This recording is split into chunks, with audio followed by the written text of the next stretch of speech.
Hey guys, welcome to episode 405 of Hillbilly Horror Stories. I'm Jerry. And I'm Tracy.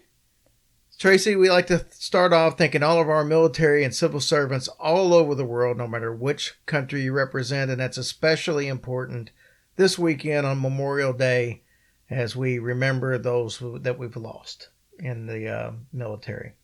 That's so true. We guys just can't thank you enough for all that you guys do and to sacrifice your life and all that for your country and for our freedom.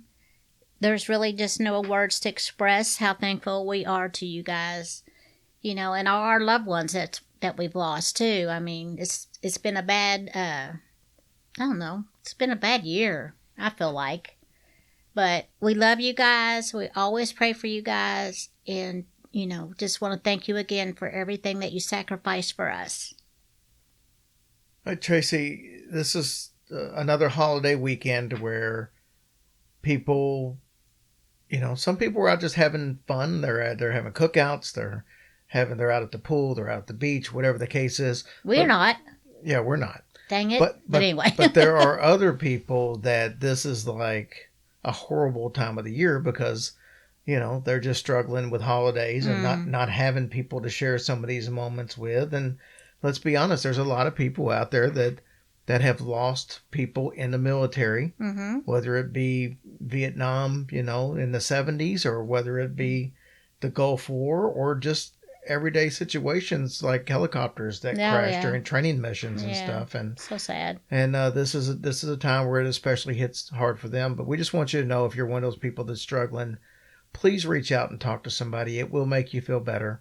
And if you're not, you know, if you don't have family or friends that you feel like you can talk to, reach out to us, reach out to the group, or reach out to somewhere professionally. But whatever you do, reach out and don't become a statistic. That's right. And this, you know, I know since we have moved here, there hasn't been that many holidays, but I've struggled with it, you know, not going to be with Jerry's dad and family, and, you know, or be there with my kids for Mother's Day. And it does. It works on your psyche a little bit. But, you know, it's always good to talk about it if you want to. You can, like Jerry said, talk to us or anybody in the group. And there is a crisis hotline at 988 and a text at 741-741. You guys can reach out there if you'd like. Just remember, we love you guys so, so much, and we're always here for you. All right, Tracy, we've got some big stuff going on here. Behind the scenes. We do? We are, you probably don't know. I swear I don't. What is it? We are officially now part of the iHeart family. Oh, I didn't know that. Yeah, I thought you did, as you've been working on it for 3 days straight. That's true. That's very true.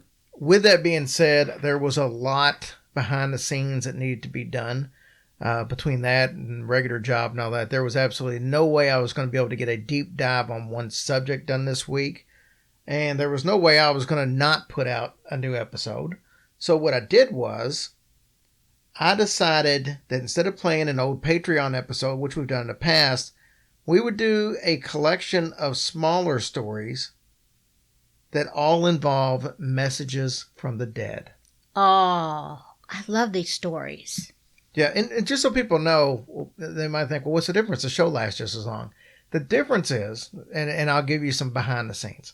Let's say that we're doing a story on, I don't know, the Bell Mansion. Okay, I'll just pick that out of the blue. The bigger the story is and the more information that's out there, there's a ton of videos that I have to watch. There's a ton of articles that I have to read. If I have a book on the subject, I got to read about that part of it in the book. And then I put all that stuff together. And let's say that I watched 10 videos.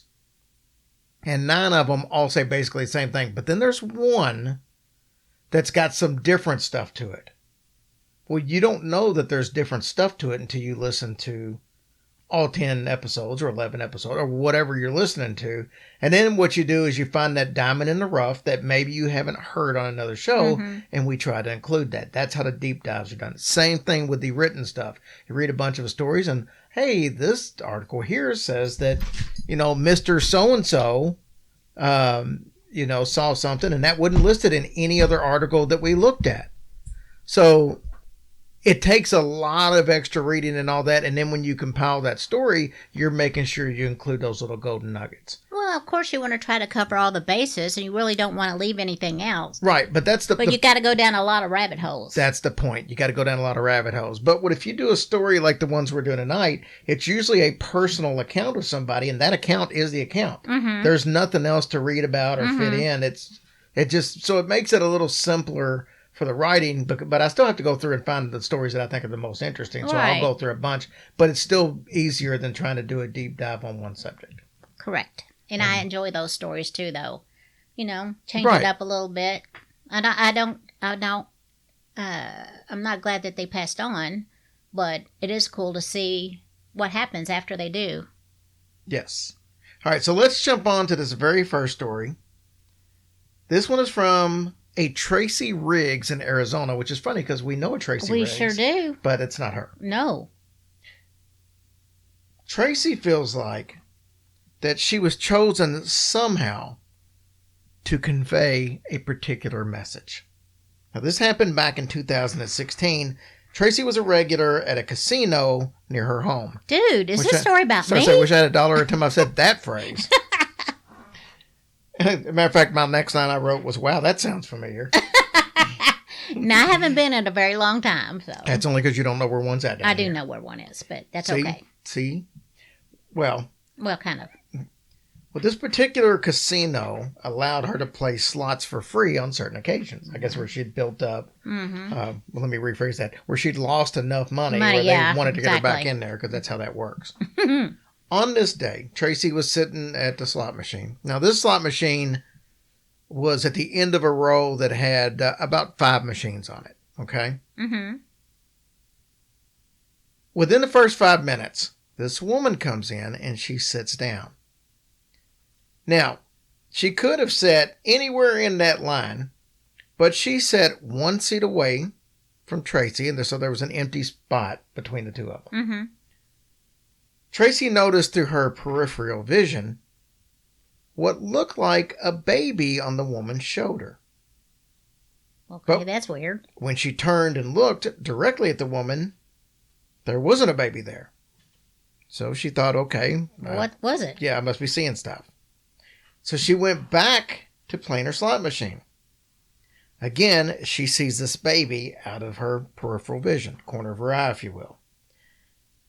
She thinks that this must be the woman's clothing, maybe a collar sticking up, her purse, something.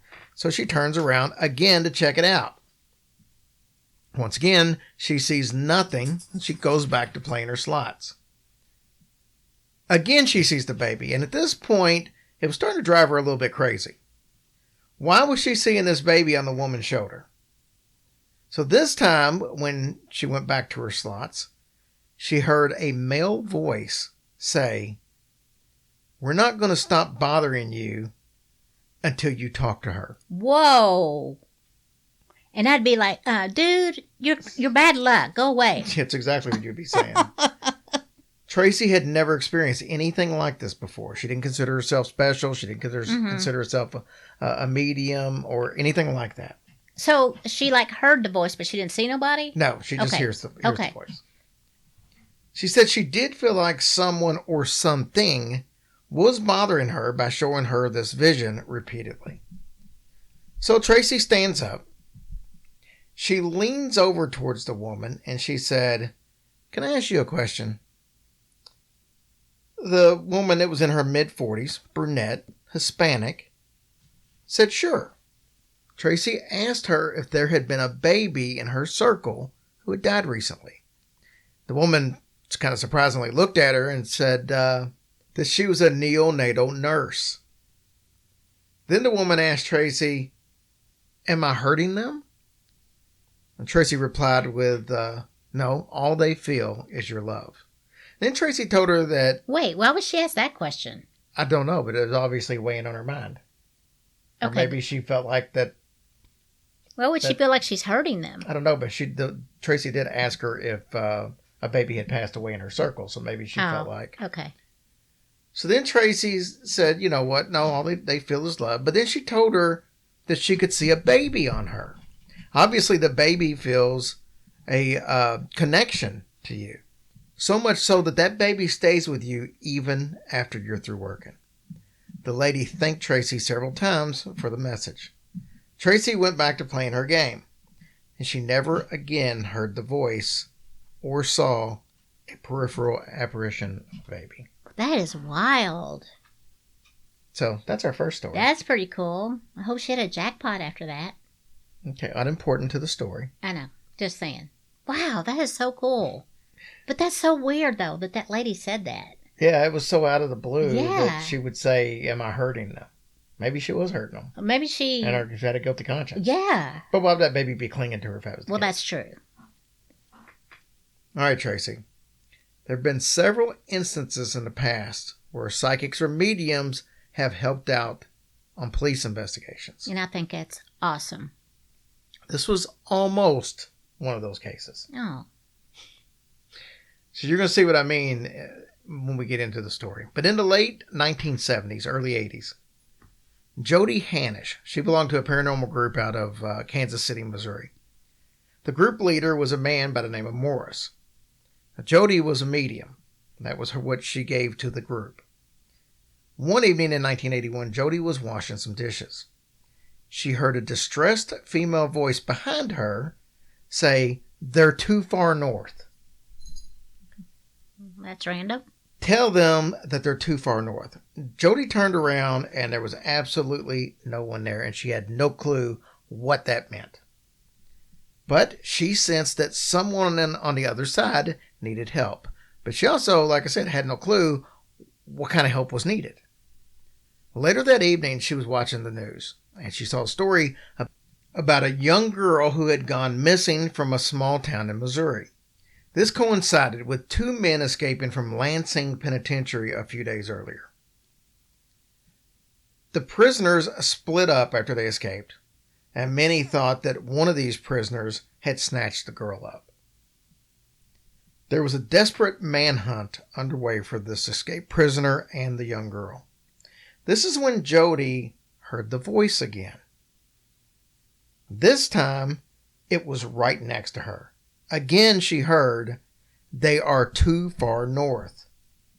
And over the next few days, Jody continued to get information in the form of both verbal and mental images from this spirit. How amazing is that? She could see farmland with a stream running through it. She also saw the figure of a girl slumped next to a wall that appeared to be a man-made cave. She was able to visualize a map with a line that pointed to the south and the east of the town. So Jody was told that she needed to talk to a man named Roger by the spirit. She was given a verbal and mental description of what Roger looked like. Jody was not exactly sure what to do with all this information, so she called Morris, the guy who leads her group. Jody tells Morris everything that had happened, and that she had a strong feeling that they could locate this girl as a group. Morris suggested that she call the sheriff or the police department in this small town, and then share the info with them, and then tell them that they would offer to work with them. I was wondering why she wouldn't call them first anyway. Did she just afraid they wouldn't believe her? Or? I'm not sure. Mm-hmm. I'm not sure. How do you think that went with her making the phone call to police? It didn't go well? It didn't? No. Oh, come on. So Jody calls the police, and she told the man that answered the phone that she belonged to a psychic research group in Kansas City, and that she was given some information about the missing girl. The officer could not have been any less impressed. Jody described everything to him, and he was just pretty much replying, yeah, on occasion, and he made it seem like he wasn't paying attention whatsoever. And apparently he wasn't. But his responses changed when she said she needed to speak to a Roger and described him. The officer told her that an FBI agent from out of town working the case, his name was Roger, and she had perfectly described him. Wow. Then the officer said, "Can you repeat everything you just said up to that point?" Oh, my goodness. So, yeah, he was not paying attention. Pay attention, yeah. Jody did, and was told that she had accurately described the location that they had been looking for the girl. And that man-made cave that she saw, it might have been confusing to her, but it was pretty commonly known to locals in the area. So, with her describing this stuff to a T, and you don't think the cops was like, okay, she's in on this somehow? It happens in some occasions. Oh, wow. There's been occasions where people came to the police with the information and they become one of the main suspects. Right. So this cave that she was unaware of, apparently it was a place where locals would keep stuff that that needed to be stored in cooler temperatures. Oh, okay, cool. Kind of like at the Magna Cavern. Yeah, Magna Cavern.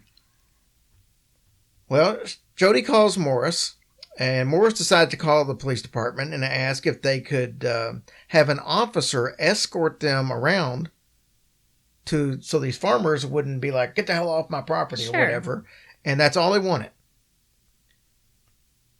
Well, Morris called Jody back with some disappointing news. The police officer who took Morris's call knew everything about Jody's information. And he put Morris straight through to the police chief.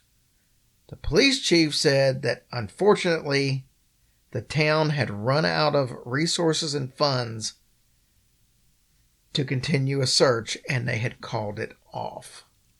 Oh, I don't understand that. What do you got to pay people to go? You don't have to pay people to go look. No, but you still have to pay officers and stuff like that. There's still expenses that are involved, and it was a small town. Okay, well, that's fine, but why wouldn't the police officer just do it because he knew possibly what was going on?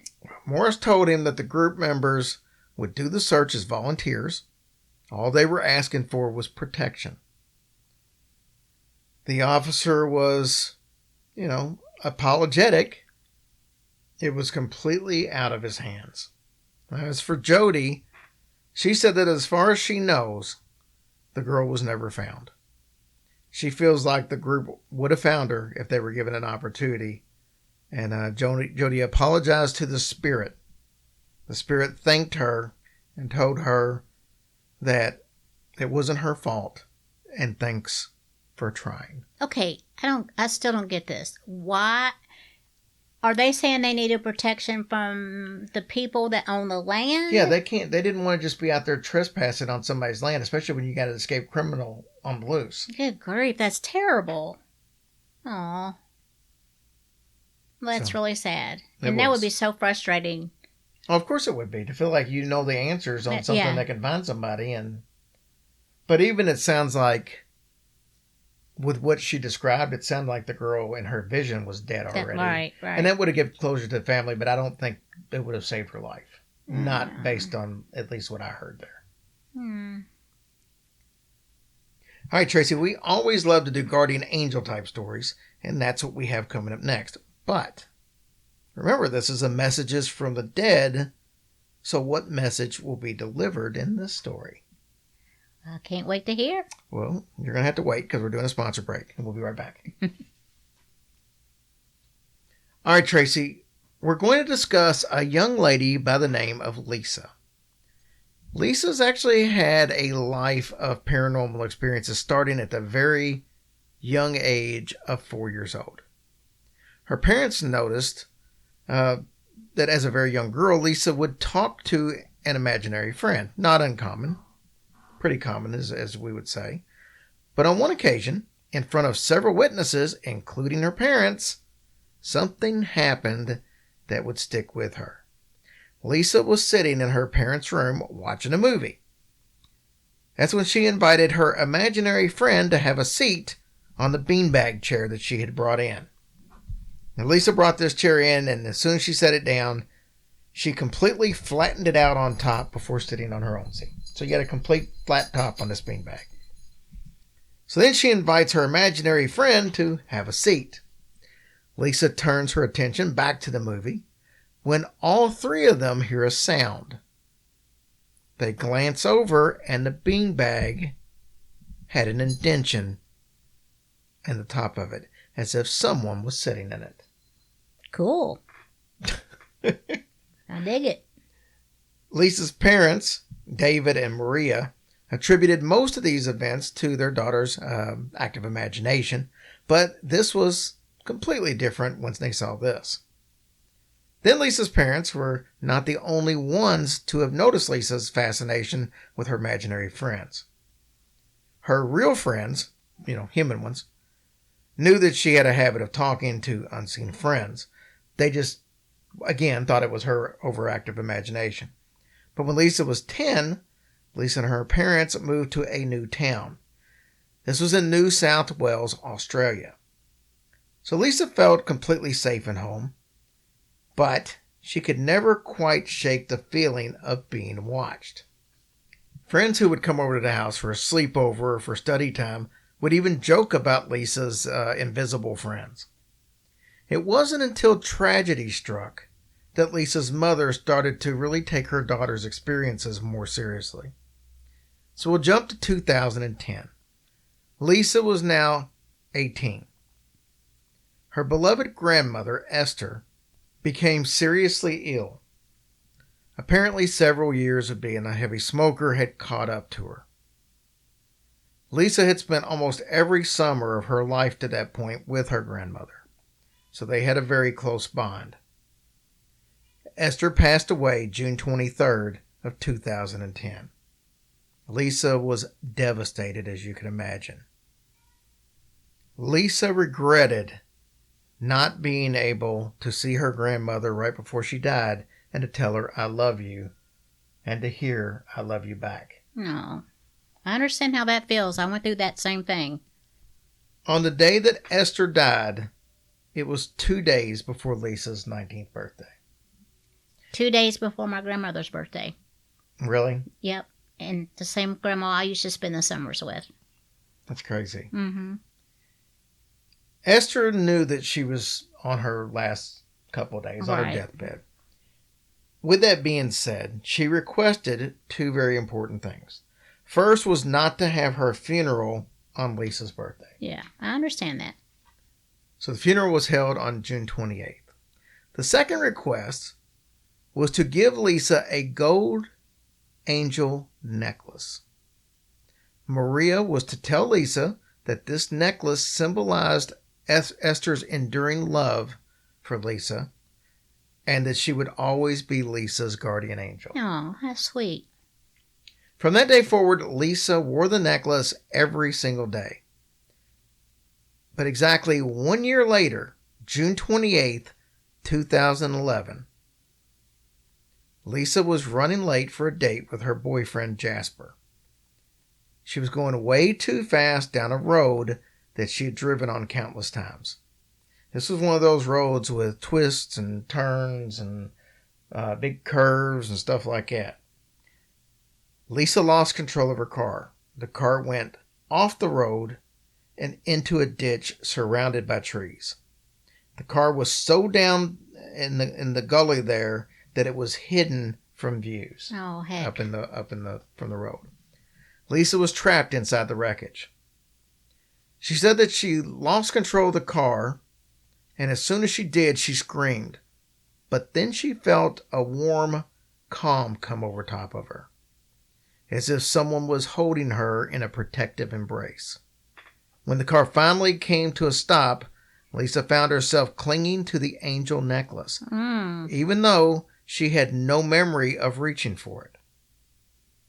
In the eerie silence that followed, Lisa heard a whisper, "I love you." She could also smell her grandmother's distinct scent, probably Marlboro Reds. As Lisa looked around at the interior of the car, tears were streaming down her face. Both doors were crushed inward, and there was absolutely no way she could get out of the car. Now get this. The glass from the front and the back windshields had shattered in a perfect circle around her, as if she had been in a protective bubble. The rearview mirror had broken off on impact, and it struck her in the shoulder, leaving a small bruise. That was the only injury that she would suffer from the wreck. Whoa. Very lucky indeed. When emergency responders arrived at the scene, they were shocked. They expected Lisa to need to be airlifted by helicopter or even worse, to find her deceased. By the looks of her car, the chance of her survival were slim, let alone walking away virtually uninjured.